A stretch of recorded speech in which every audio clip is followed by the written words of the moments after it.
Hi guys! For this vlog, let me show you kung paano nga pala ako nakarating sa may bansang Brazil at ito ay matatagpuan sa may South America. At ito na nga yata ang pinakamalayo at pinakamatagal na biyahe na nagawa ko sa buhay ko.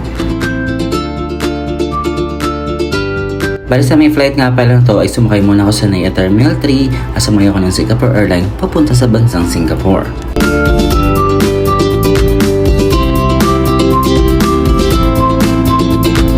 At para sa unang bahagi ng paglalakbay, ako nga pala ay lumipad mula sa Maynila papunta sa bansang Singapore. Ito ay natagal 3 oras at 45 minutes.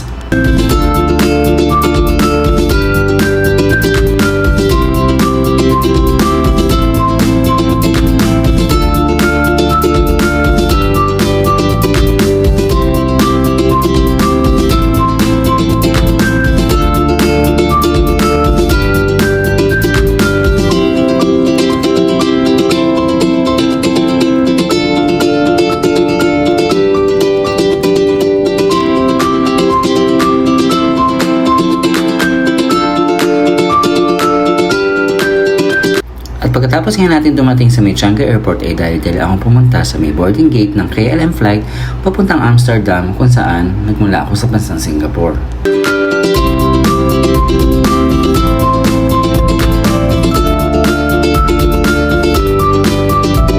At sa pangang flight nga pala natin ay nagmula tayo dito sa may Singapore sakay ng KLM at tayo magbibiyahe mula Singapore papunta ng Amsterdam sa Netherlands sa may kontinente ng Europa. Ito ay inaabot ng 13 hours.